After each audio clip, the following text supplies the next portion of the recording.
Welcome to the First Unitarian Universalist Church of Houston, a congregation that welcomes you and extends a heartfelt and inclusive invitation to join us in meaningful worship and service to the world. Because of the uptick in cases during this pandemic, we are again temporarily suspending congregational singing. We're, however, excited this morning to welcome our guest musicians, Steve Buzo and Thoreau, who will be performing renditions of our hymns. So now please sit back, center yourself, and enjoy the music.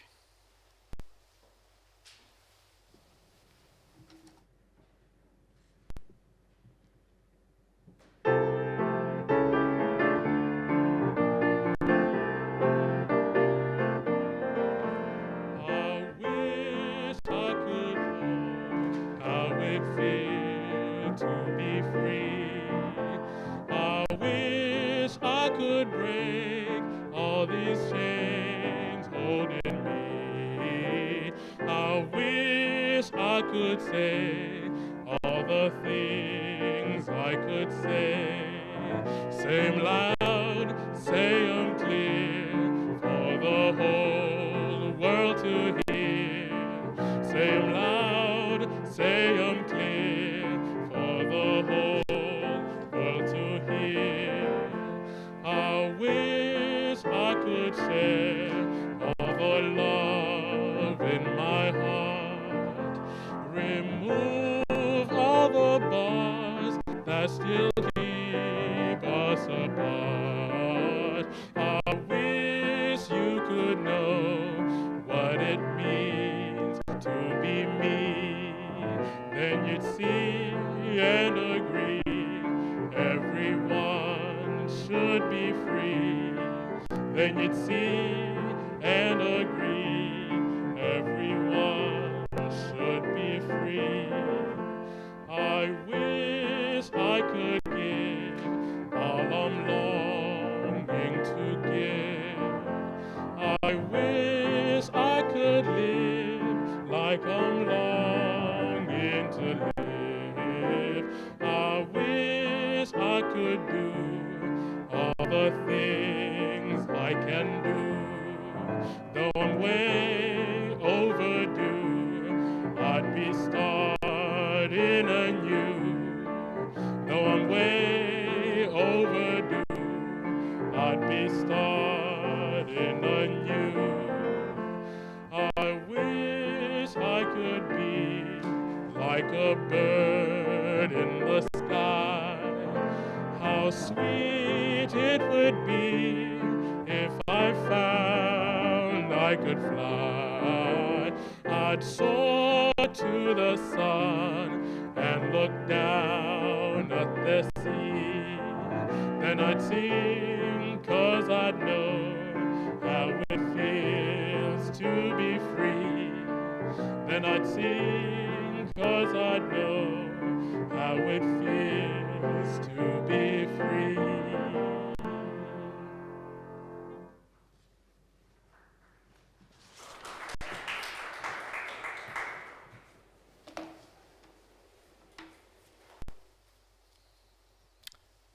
Let the notes of our song ring out as a reminder that every silence is broken by sound and that every sound disappears into silence. In our lives, the thumps of the heartbeat, the clod of shoes on stairs, riotous laughter, despairing wails, the sounds of vitality emerge from the silence of mystery and return to it once again. This Martin Luther King Jr. Sunday, as the peals of our first song fade into memory, let us be attuned to the mysteries that surround us, the mystery of joy, the mystery of sorrow, the mystery of justice, and yes, even the mysteries of pain or disassociation that sometimes can be overcome by the mysteries of compassion and love. Each mystery, a new note rings out, disappears and rings again. This morning, this day. Let the new note we hear be one that calls us to our highest selves, to the mystery of beauty and to the mystery of solidarity. Let the new note be wondrous and awesome and unfathomable. And today, whatever you are seeking, be it solace or celebration or inspiration or some mixture of all, may you find it here in the service, in the words of our soloist, in the sound and the silence and the sound alike. Come, friends, let us worship together.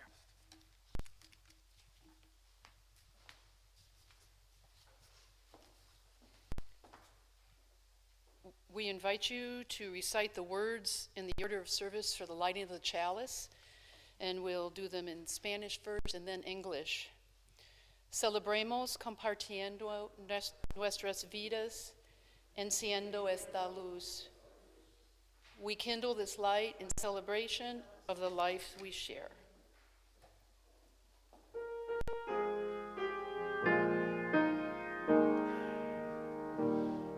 Celebramos compartiendo nuestras vidas, encendiendo esta luz.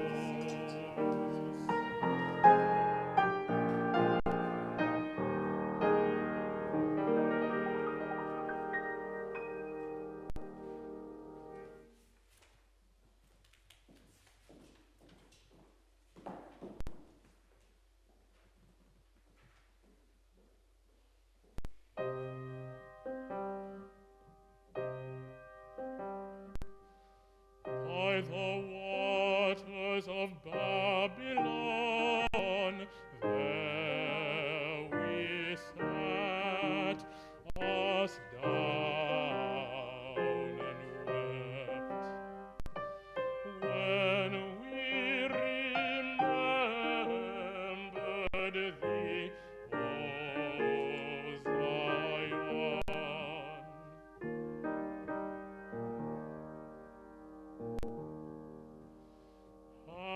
As for our harps, we hang them up on the willow trees, for they that had brought us to misery asked of us a joyful song. Yea, they did speak to us with mocking words. Sing us now, sing us one of the songs of Zion. Then we did answer, how can we sing to you? How can we sing our glad songs in a strange land? Jerusalem, if I should forget thee, oh, Jerusalem, then let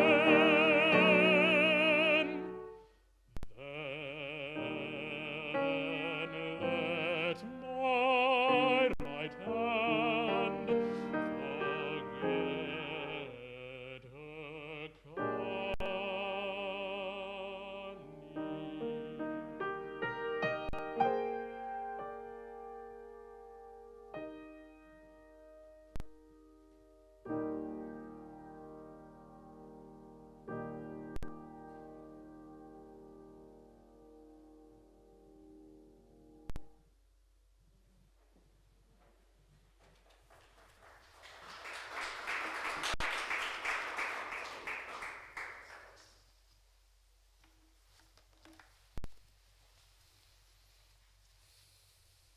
Please join with me in the spirit that some call prayer and others name meditation. Close your eyes. Open your ears, open your minds, open your hearts. There is much difficulty in the world. The horrible events at Congregation Beth Israel, the Reformed Synagogue in the city of Colleyville, weighs on many of our hearts. A stark reminder that our world is infused with violence, and that even the places that should be safest, places like sanctuaries and schools, are not safe in a world gone mad.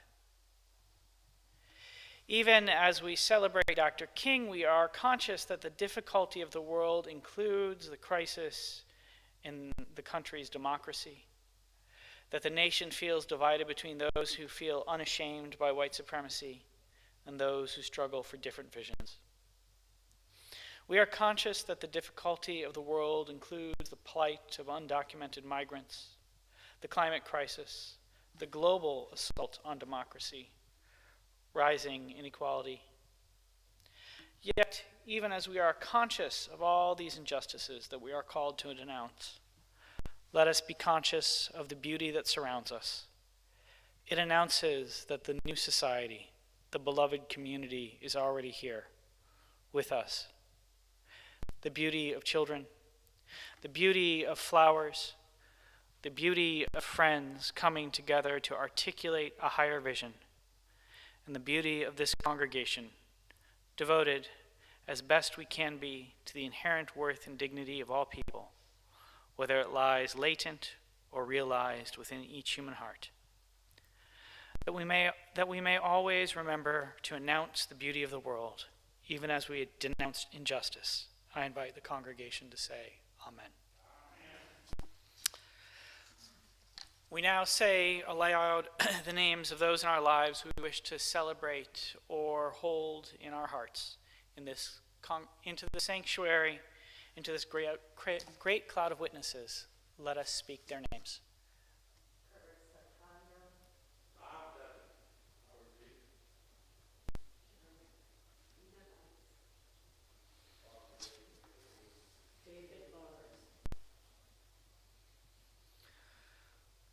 For all the names spoken and unspoken, we bear witness with our love and compassion.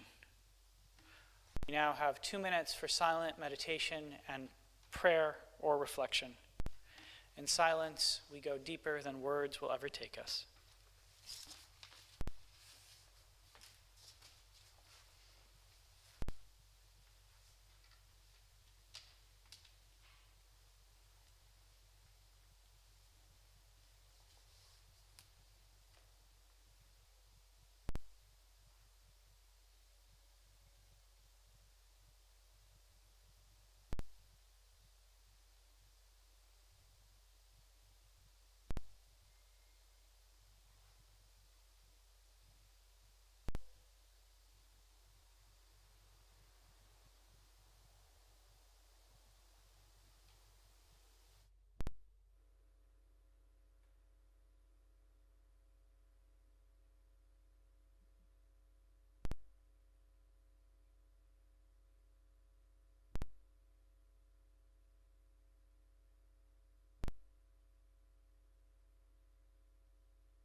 This is my prayer. This is my prayer.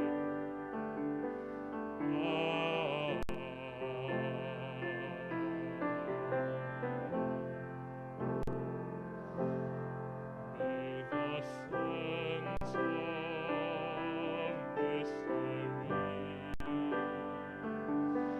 guide us more gently. This is my prayer. This is my prayer.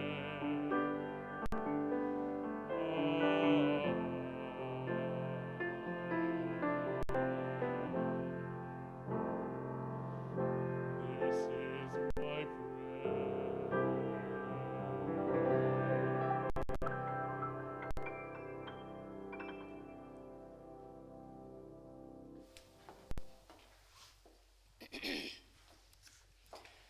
Each week, our morning offering is shared with an organization that shares our Unitarian Universalist values and through which we may live out our principles in the world. This morning, we are pleased to have Cherry Steinwender with us, the executive director and founder of the Center for the Healing of Racism. She will tell us about the work of this good organization. Cherry?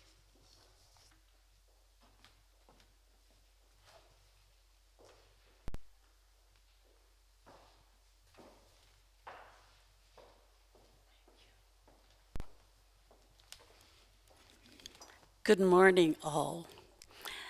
And I really thank you and appreciate you thinking about the Center for Healing Racism.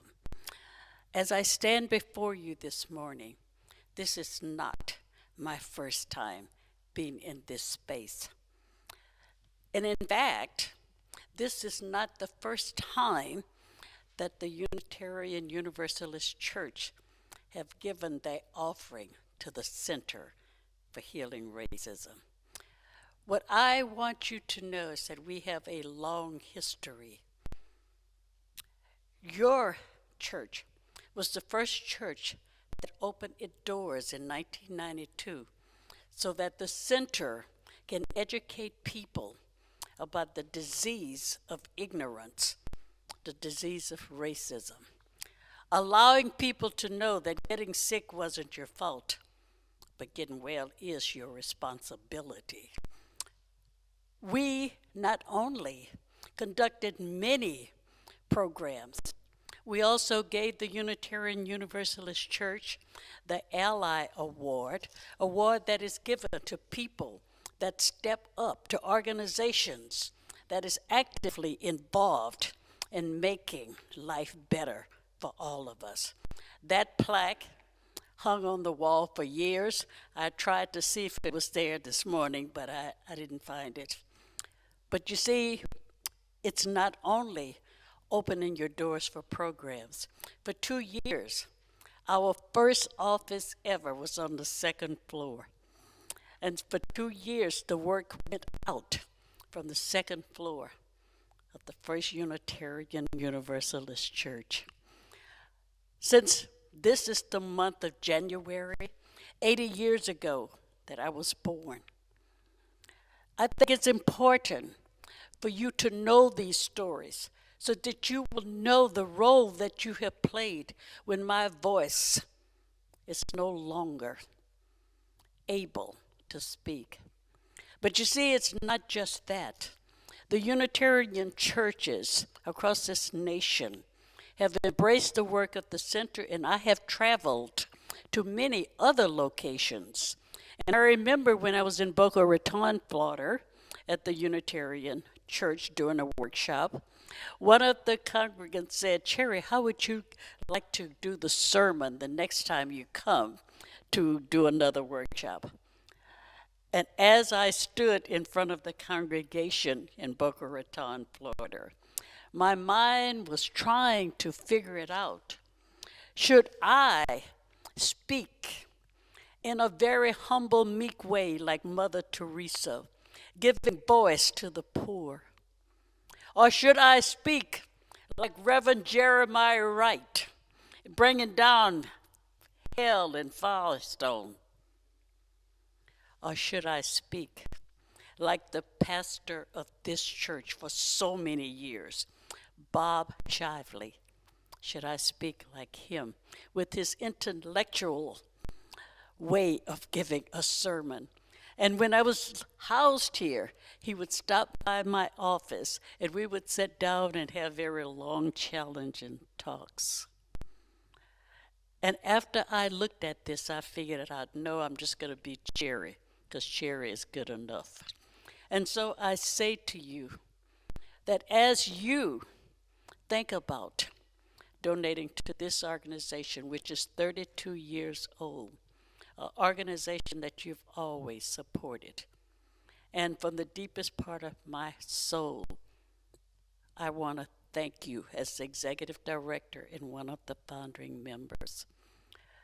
And last, I would like to say that I've been here so many times for weddings, to celebrate life, those that have gone on before us.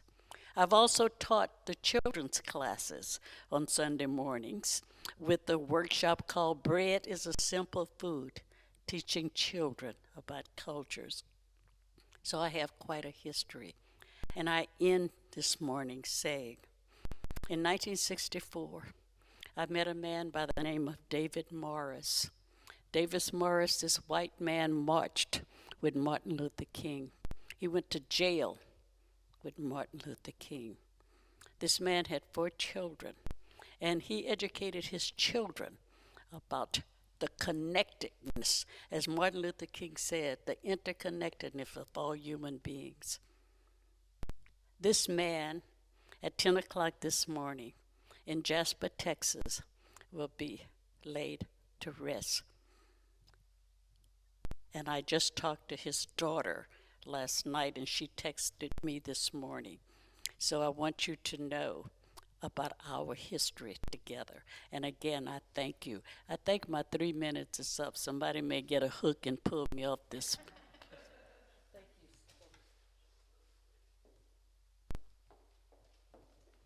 Thank you, Terry. Those in our sanctuary will find the instructions for text giving in the order of service, and those watching the live stream will see the instructions on your screen. Our regular Sunday morning offering collection invites us to weave a tapestry of love and action. We ask you to give generously. An offering will now be gratefully received.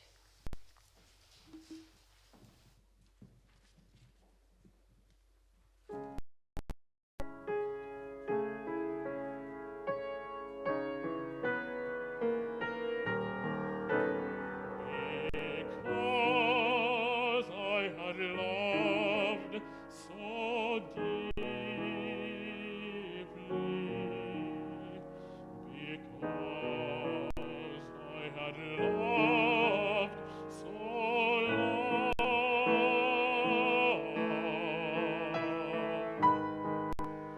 God gave in His great compassion the gift of song.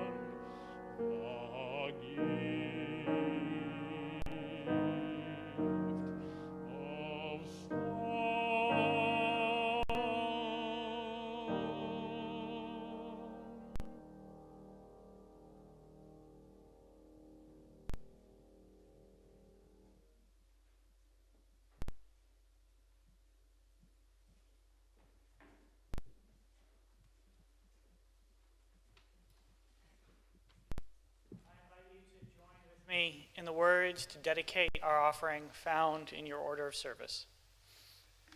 To the work of this church, which is weaving a tapestry of love and action, we dedicate our lives, and these are our offerings.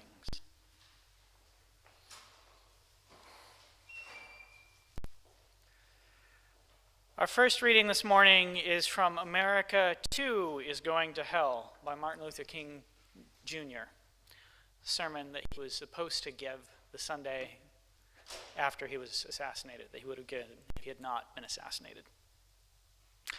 And I come by here to say that America too is going to hell.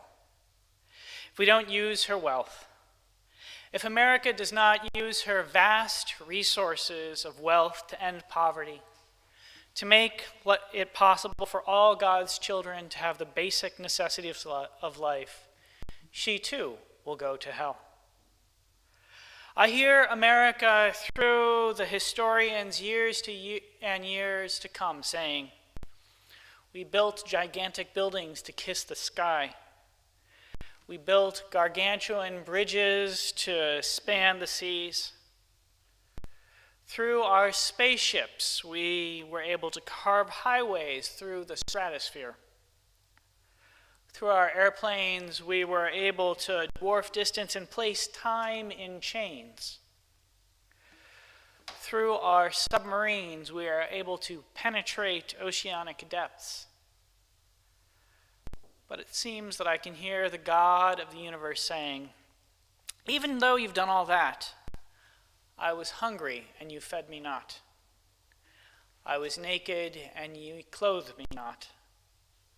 The children of my sons and daughters were in need of economic security and you didn't provide for them. So you cannot enter the kingdom of greatness. Here ends the first reading.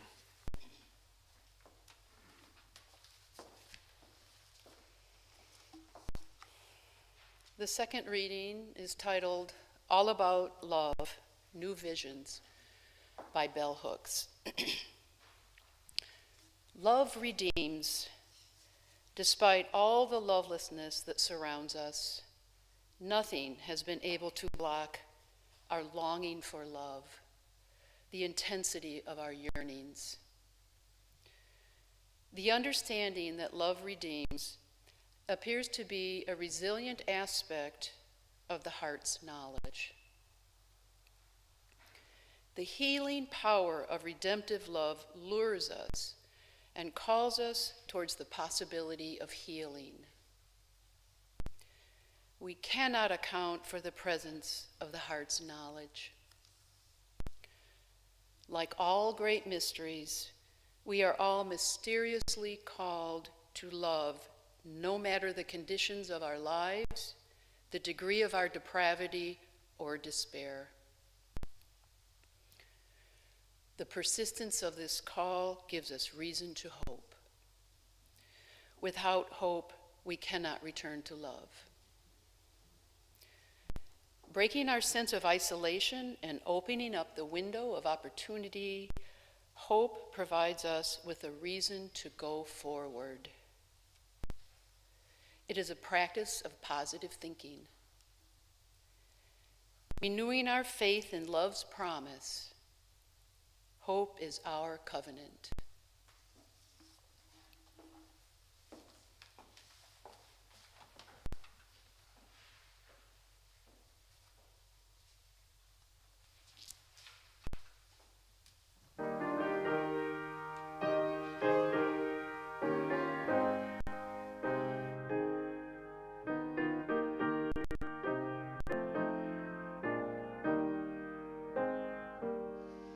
If I can help somebody as I pass along, if I can cheer somebody with a word or song, if I can show somebody he is traveling wrong, then my living shall not be in vain. Then my living shall not be in vain. Then my living shall not be in vain. If I can help somebody as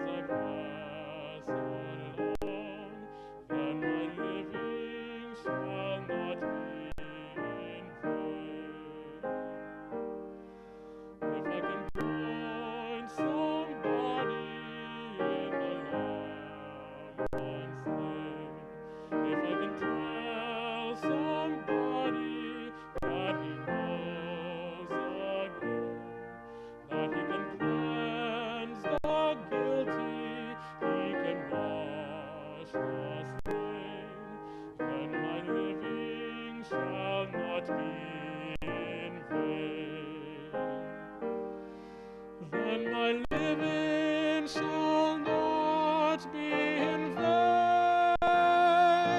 Then my living shall not be in vain. If I can help somebody so I pass along, then my living shall not be in vain. If I can do my duty as a Christian art, if I can bring back beauty in a world uproar, if I can spread love's message that the Master thought, then my living shall not be in vain. Then my living shall not be in vain. Then my living shall not be in vain. If I can help somebody as I pass along, then my living shall not be in vain.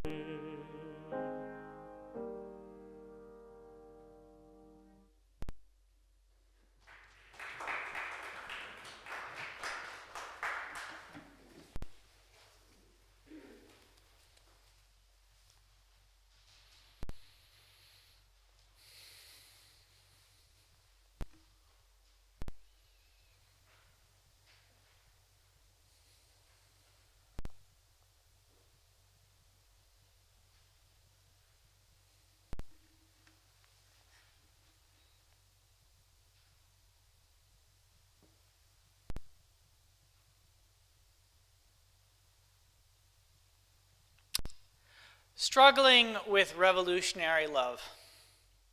The title of my sermon can be read two ways. First, it's suggestive of the philosophy of the Reverend Dr. Martin Luther King Jr. He taught that the path to justice lay upon a foundation of revolutionary love.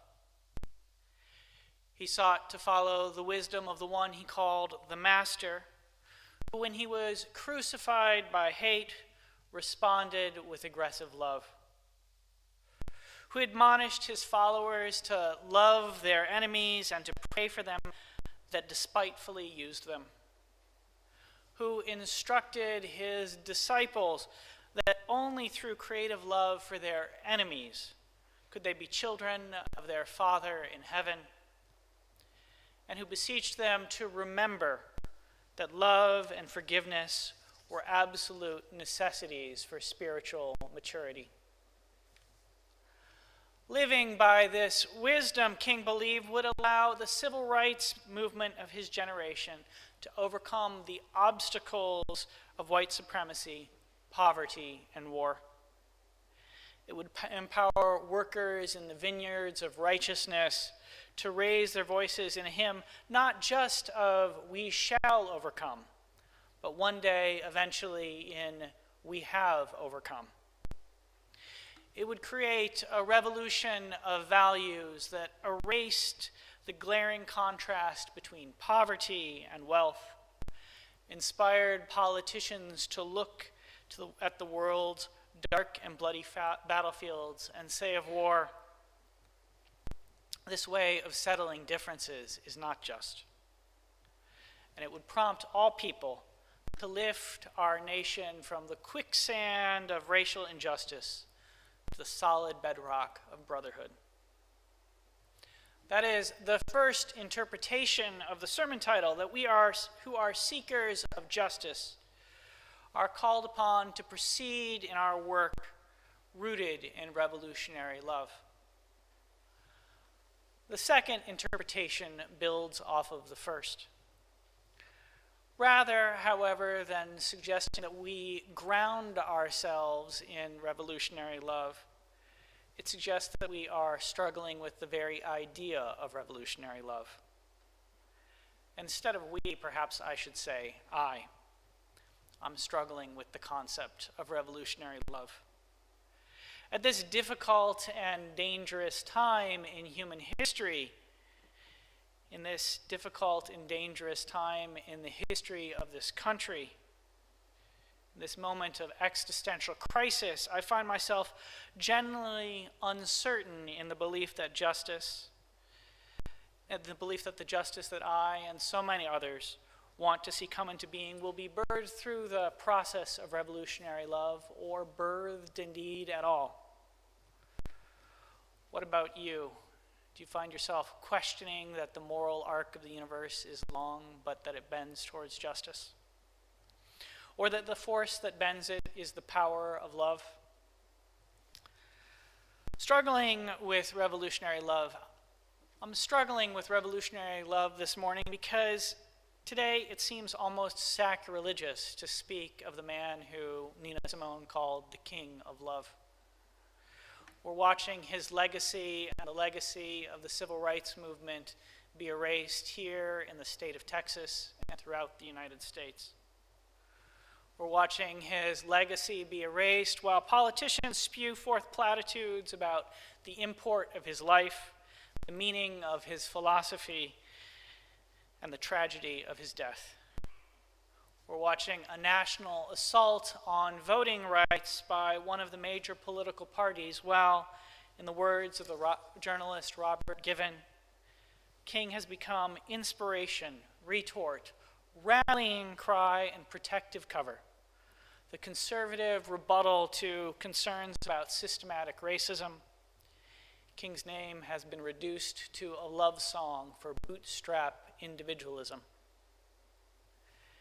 In these times, it feels almost sacrilegious to offer another sermon celebrating the life of a man who preached an ethic of revolutionary love. And I have to admit that this week I seriously considered directing my remarks not to some other worker in the vineyard of righteousness. I thought maybe I should dedicate my words to Desmond Tutu, who spoke of how difficult it was during the dark days of apartheid's vicious awfulness, when evil seemed to be on the rampage and about to overcome goodness, to do anything more than hold on to faith by the skin of one's teeth. I considered celebrating the legacy of Sidney Poitier. He devoted himself to the creative cultural resistance to racism and wrote, "I must find positive outlets for anger or it will destroy me." And that insight helped inspire him to have one of the most consequential and justice-making artistic careers of the last century. I even thought maybe, perhaps, the wisdom this morning that we needed was from those who criticized King's message of revolutionary love as insufficient. Assata Shakur, nobody's ever gotten their freedom by appealing to the moral sense of their oppressors. Or Kwame Ture, the first need of a free people is to define their own terms. Or quite possibly Malcolm X, that the whole thing appealing to the moral conscience of America's conscience is bankrupt. Uncle Sam has no conscience. Ultimately, though, I came back to King. I came back to King, of course, because today is his Sunday. But I came back to King because in these times that are calling into question his faith in the belief that the moral arc of the universe is long, but it bends towards justice, not so different from his own. I came back to him because these times are challenging any thought that I might have of the power of revolutionary love, and that it's strong enough to ultimately inspire us to sing, "We have overcome." I came back to him because our tradition, and therefore my faith, are more closely aligned to him than many of the other workers in the vineyards of righteousness that I have mentioned. King, after all, attended a Unitarian congregation in Boston while he was in graduate school. And his faith in nonviolence was partially inspired by the Universalist minister Aidan Ballou. Ballou taught that by pledging never more to resist injury with injury, by adhering to the law of love under all provocations, scrupulously suffering wrong, we shall gloriously overcome evil with good. Some of King's faith also came from the Unitarian and Transcendentalist Henry David Thoreau, whose writings on civil disobedience helped inspire his belief in the possibility of peaceful resolution. His trust in the moral arc of the universe was inspired in part by the Unitarian Theodore Parker, who preached, "I do not pretend to understand the moral universe. The arc is a long one, but from what I see, I am sure that it bends towards justice." And so when I speak of struggling with revolutionary love, I'm speaking of struggling with my own faith in some of the most influential teachings from the Unitarian Universalist tradition. I'm speaking of struggling with the belief that the democratic dimensions of this republic will be preserved, that white supremacy will not be allowed to reassert itself, and that the existential crises of the hour will be addressed by the political class. And I know that I'm not alone in such struggles. In the last months, I've spoken with many of you about your own sense of foreboding doom. Many scholars and responsible journalists are claiming that the country's liberal democratic institutions are under profound threat. Members of one of the major political parties seem to have decided that fealty to a former president is more important than loyalty to the Constitution. I could go on, but making the struggle more difficult, for me at least, as a historian, is the knowledge that we've been here before. Karl Marx wrote, "All great historical facts and personages appear twice. The first time as tragedy, the second time as farce." And it seems in many ways the farce is with us. History feels like it's repeating itself. The voting rights and civil rights that Martin Luther King Jr. fought for had both been won and lost by the generations preceding him. They've been won during that great democratic renewal and hope known as Reconstruction. Immediately following the Civil War, African American men gained the right to vote, to be tried by a jury of their peers, and to serve in elected office. Between 1870 and 1900, more than 20 black men held congressional office, either in the House or the Senate. History is repeating itself. This is not the first week that the House has passed voting rights legislation that the Senate has rejected. In 1890, as Jim Crow was being constructed here in the state of Texas and throughout the South, and the right to vote was under assault, the House passed the Lodge Bill, which would have ensured federal oversight of elections and blocked laws limiting access to the ballot, only to see it filibustered in the Senate. The bill's failure emboldened white supremacists in their assault on the human rights of African Americans. It inspired a slew of legislation and made it all but impossible for black men to vote in the formerly Confederate states. The first time is tragedy, the second time is farce. It's farcical to listen to a senator from Arizona speak of how she is for voting rights but wants to preserve the filibuster because getting rid of it would somehow worsen the underlying disease of division infecting the country. She knows what will come next. Without voting rights legislation, the disease of minority rule, the disease of white supremacy, the true ailment that has animated the opposite of the better angels of our nature for so many generations, will grow more virulent. The first time as tragedy, the second time as farce. It's farcical to watch a senator from West Virginia support abolishing the filibuster for debt relief, for the debt ceiling, or refusing to do so to preserve fundamental citizenship right. And it's farcical to hear a senator from Kentucky make pious proclamations that the president is profoundly unpresidential, while he keeps his caucus firmly committed to blocking vital legislation. The first time is tragedy. The second time is farce. It's the farcical nature of the moment that has left me struggling with revolutionary love. What about you? Revolutionary love requires faith. Faith, Paul writes in Hebrews, is the substance of things hoped for, the evidence of things not seen. It is a trust that despite evidence to the contrary, as Desmond Tutu liked to say, this is God's world and God is in charge. It is a belief that no matter how difficult the hour, if we just keep going on, if we just keep keeping on, everything is going to somehow be all right. It's difficult to keep that faith now. It's difficult to keep that faith as we find ourselves 2 years into a pandemic that seems like it will never end. As we experience over and over again the failures of the political class to provide the country, nay, the world, what is needed. As economic uncertainty, political division, and the resurgence of white supremacy, the daily death toll of thousands, make it seem like that what lies ahead is not the arc of the moral universe bending towards justice, but only more tragedy. King would have been familiar with such a struggle. Throughout his life, he struggled with revolutionary love.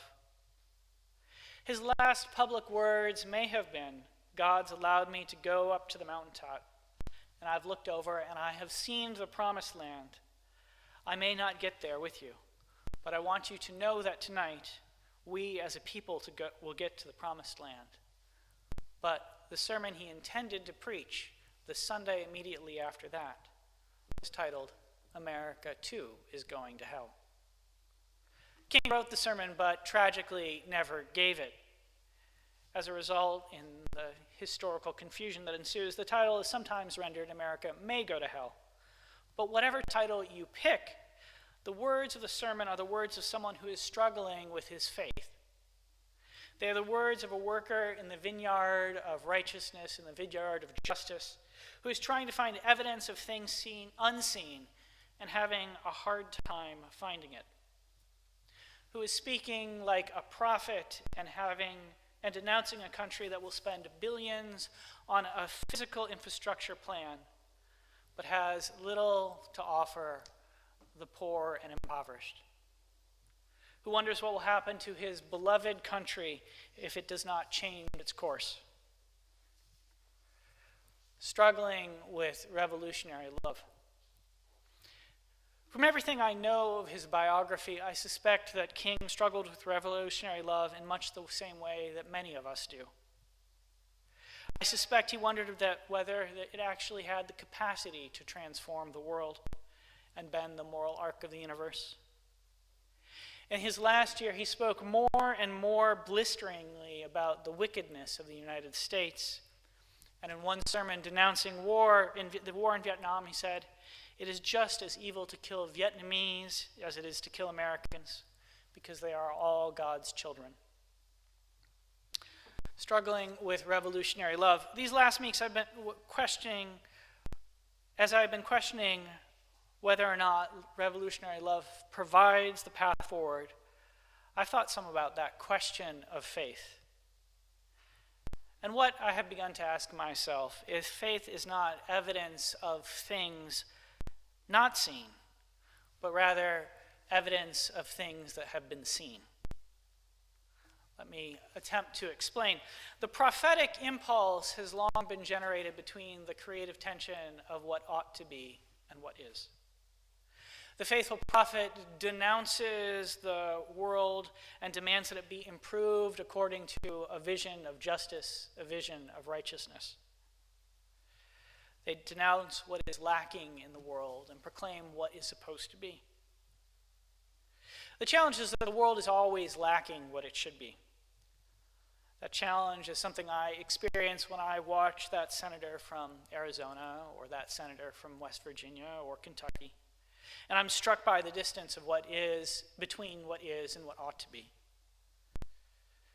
It's that problem of how hard it is to imagine right now that the country and the human species are bending the moral arc towards justice, and that such faith requires evidence to things not seen.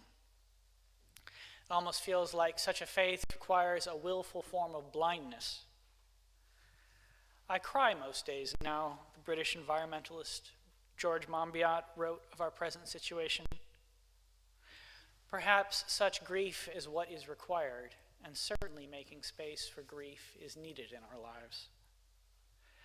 But I have come to another realization as I have been struggling with revolutionary love. I think a definition of faith that relies upon evidence of things that have been unseen is wrong. What if we reimagined faith as evidence of things seen? I suspect that the challenge we face is not bringing things that have been unseen, things that have not been seen into the world. It is to build upon the goodness that already exists. The faith I have in the democratic practice comes not from things that have not been seen. It comes from my experience over and over again watching people build democratic labor unions, watching Unitarian Universalist congregations like this one engage in the work of self-governance, from the thoughtful conversations I've had with board members and congregants and civil rights activists over what it means to build a community that embodies our values. My faith in the democratic practice is not there in the Senate, in the unseen passage of needed legislation. It comes from all the people I have known and I have seen, and I have known so many who have gathered week by week to improve their communities, to struggle for human rights, to cooperate together. It is found in the people who are willing to, as Martin Luther King Jr. was, to commit civil disobedience and strive with all their might for justice. The evidence of things seen. The farce of history might be repeating itself, but we can have faith because past tyrants have been defeated. The Confederacy lost the Civil War. Jim Crow was undone. I imagine that King found his faith in revolutionary love from a similar place. It's true that he often spoke of the inspiration he found in Jesus.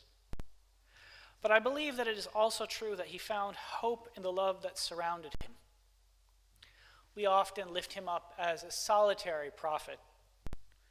In truth, he was spokesperson for a movement who grounded himself in the love he had for his fellow workers in the vineyard of righteousness, as he did in any sense of divine love. It's all there in his sermons and speeches. Go read that famous last speech, the one he gave the last night of his life. Do you know how it begins? It doesn't begin with a scriptural citation or an inspiring quote. It begins with a tribute to Ralph Abernathy, the best friend I have in the world. And what is the sermon about? I mean, what is it really about? When you read it closely, you find an awful lot of the sermon focuses on just one thing.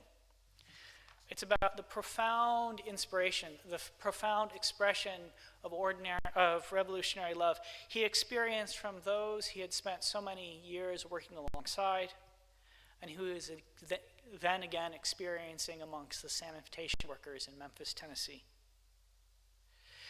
There are words for inspiration he draws from those who have been in the struggle for many years, who've been in jail struggling for it, but are still going on, fighting for the rights of the people.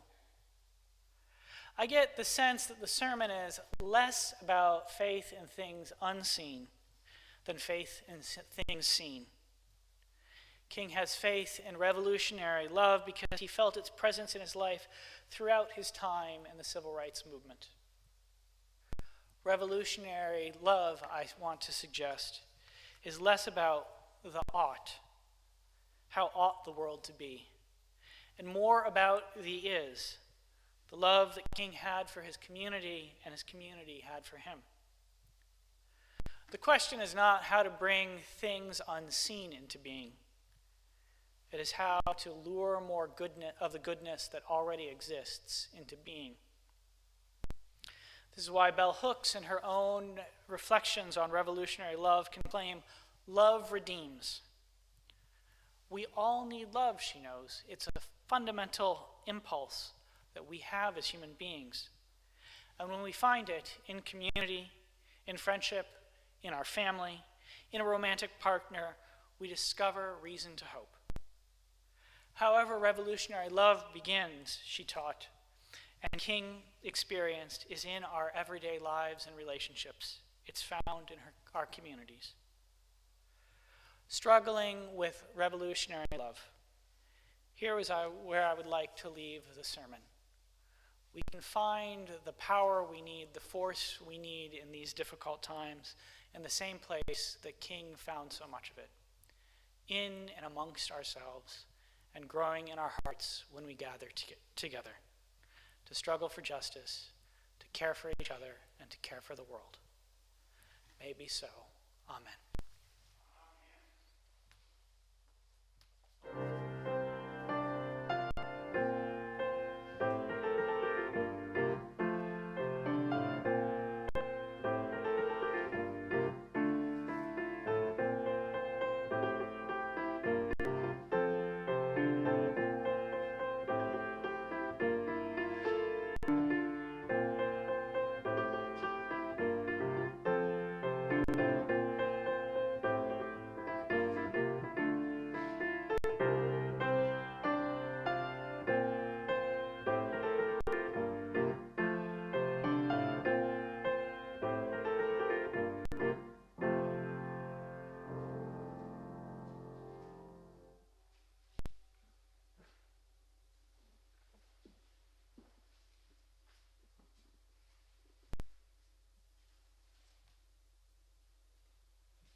We shall overcome. We shall overcome. We shall overcome someday. Oh, deep in my heart, I do believe we shall overcome someday. We'll walk hand in hand. We'll walk hand in hand. We'll walk hand in hand someday. Oh, deep in my heart, I do believe we shall walk in hand someday. We shall all be free. We shall all be free. We shall all be free someday. Oh, deep in my heart, I do believe we shall all be free someday. We shall live in peace. We shall live in peace. We shall live in peace someday. Oh, deep in my heart, I do believe we shall live in peace someday.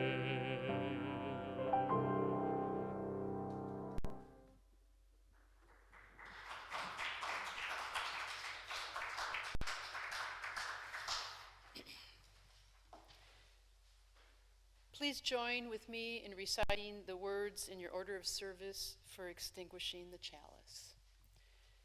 We extinguish this flame, but not the light of truth, the warmth of community, or the fire of commitment. These we carry in our hearts until we are together again.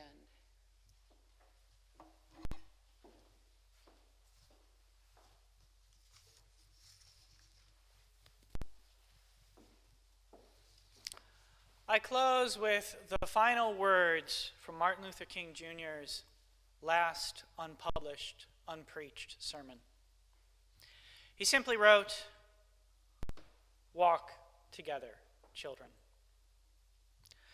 Let us listen and together love each other and hold each other as best we can, so that we might find in our ordinary experiences the transformative power of revolutionary love." Amen.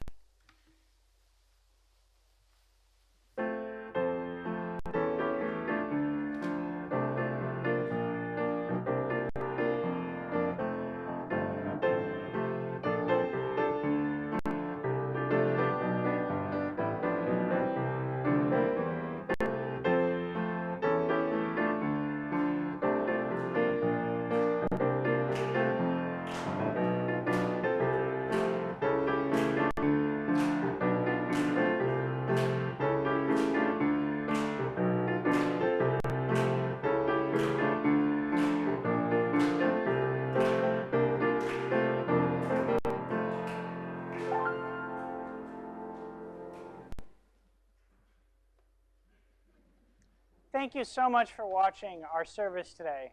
We're glad you are part of our online community. We welcome people who are diverse in faith, ethnicity, history, as well as gender identity and sexual orientation. There are so many ways where you can get involved in our community, and one you can do right now is by clicking on like below or subscribing to our channel. Thanks for joining us.